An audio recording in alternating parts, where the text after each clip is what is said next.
예, 저분들 덕분에 진짜 그 국회의원들이 시간을 벌고 들어갈 그렇습니다. 수 있었습니다. 예. 그리고 3시간도 안 돼서 그렇습니다. 끝날 수 있었고요. 끝낼 수 있었던 겁니다. 그러니까 아주 빠르고 기민하게 그 얘기를 해요. 국회 정보위원회 야당 간사를 맡고 있는 박선원 의원이 어떤 얘기를 하냐면 네. 10분만 늦었어도 아. 군인들이 먼저 도착을 맞아요. 했다면 네. 군인들이 먼저 와서 야당 의원들이 그리고 또 사회권을 봉쇄당했다고 한다면 국회 지금 완전히 다른 상황이 될 거다. 그리고 제가 처음에 들었던 거는 우원식 국회의장이 처음에 연락이 좀 안 됐대요. 네. 그러다 보니까 이제 생각해 볼 수 있는 시나리오라는 게 기본적으로 국회 사회권을 봉쇄함으로써 의결을 못하게 하는 행위가 있었던 게 아닌가. 아마도 혹시나 체포된 것은 아닌가 걱정이 돼가지고 대리로 사회를 볼 수 있는 사람이 부의장이잖아요. 그래서 이하경 부의장 같은 경우에는 일찌감치 승용차에 탑승해가지고 네. 주변을 삥삥 돌았다고 하더라고요. 왜냐하면 본인도 혹시 우원식 의장 부재 시에 네. 본인마저 없으면은 네. 기본적으로 계엄 사태를 막을 네. 수가 없기 때문에 네. 이런 일을 했다는 얘기가 제가 전에 들었습니다. 네. 여기서 또 하나 재미있는 네. 에피소드 나갑니다.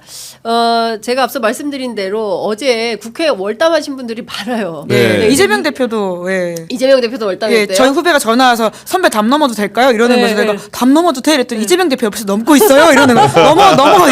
예. 아니 차규근 의원이 예. 담을 넘었대요. 그래서 자기가 탁 떨어졌는데 옆에서 툭 소리가 나더라는 거예요. 그래서 아니 나 말고 또 누가 월담을 하고 딱 봤더니 우원식 의장이 우원식 의장이 넘었다는 거야? 그런 식으로 들어가셨군요. 네, 우원식 의장. 제가 예. 어제 밤 사이에 만난 국회의원 가운데 정상적으로 국회를 들어온 분들은 없었습니다. 아니, 그러면 다 담을 넘었고 담을 넘었는데도 네. 국회 본청에 들어갈 때 진입로에서 군인들하고 몸싸움하고 심지어 어떤 국회의원들을 얻어맞기도 하고 야. 군인들한테 그러면서 이제 들어온 이런 케이스들이 있었습니다. 네.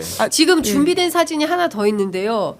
제가 진짜 이건 충격적입니다. 이재명 대표 사무실 문 상태 좀 보겠습니다. 아직 준비가 안 돼 있습니까? 예. 그래서 아까 10분만 늦었어도 사실은 그렇게 안 됐을 수도 있다. 네. 우리가 이 자리에 앉아서 방송을 못 했을 수도 있다는 그렇습니다. 말씀을 하시는 거잖아요. 그러니까 예. 그게 더 이상 괴담이나 엄포가 아니라고 하는 게 김민석 최고위원이 처음에 계엄령 꺼냈을 때 다 하나같이 괴담이라고 그렇게 이야기하지 않았습니까? 네네. 근데 윤석열 대통령이 정말 전격적으로 이렇게 할 거라고 하는 건 상상도 할 수 없었기 때문에 네. 우리는 이제 항상 어떤 최악의 상황을 가정해놓고 이야기를 할 필요가 있다는 생각이 듭니다. 예. 지금 뭐 저희 제작진 네.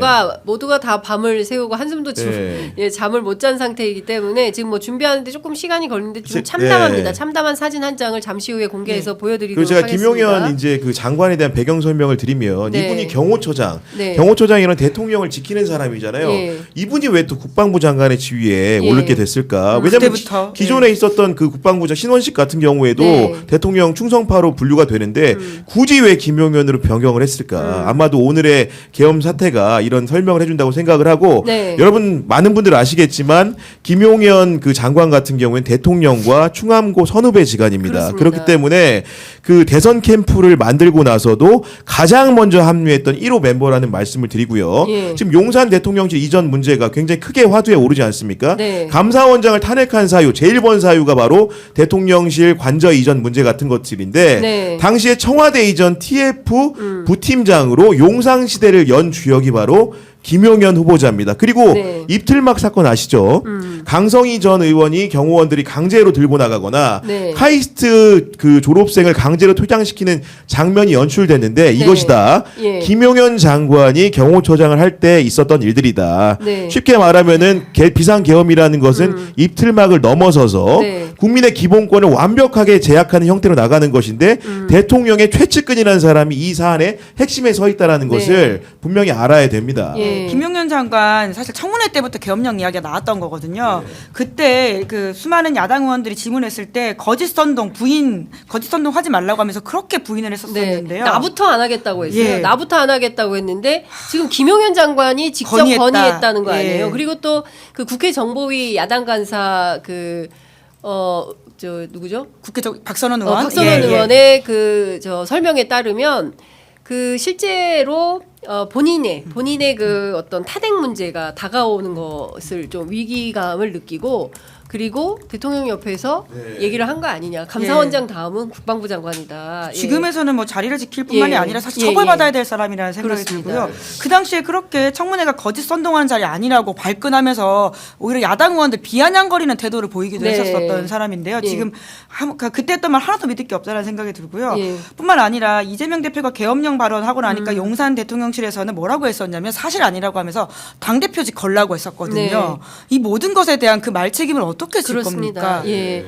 정말 지금 아까 말씀드린 대로 그 참담한 이재명 대표의 사무실 문 상태를 보여드리겠습니다. 이재명 대표가 타깃이었습니다. 아, 저렇게 돼 있군요. 예, 저 문을 뜯고 들어가서 이재명 대표를 체포하려고 했던 겁니다. 지금 이미 보면 문이 깨져 있는 상황인 문이 다 거잖아요. 깨져, 그러니까 저거를 예. 해머로 다 깬 거예요. 그러니까 예. 지금 국민의힘 정책위 의장 유리창 깨고 들어가서 국민의힘의 한동훈 예. 대표, 그 다음에 저렇게 이재명 대표 사무실에 문을 부시고 들어가서 이재명 대표에 대한 체포, 그리고 우원식 국회의장 어디 있는지 몰라서 막 헤맸는데 우원식 국회의장 이렇게까지 해서 세 사람이 타깃이었고 세 사람을 체포 구금하면 예. 실제로 지도력을 상실한다고 보고 국회 그 본회의를 열 수 없다고 판단했던 네. 거고 그런 것에 대비해서 이하경 부의장이 국회 주변을 돌면서 네.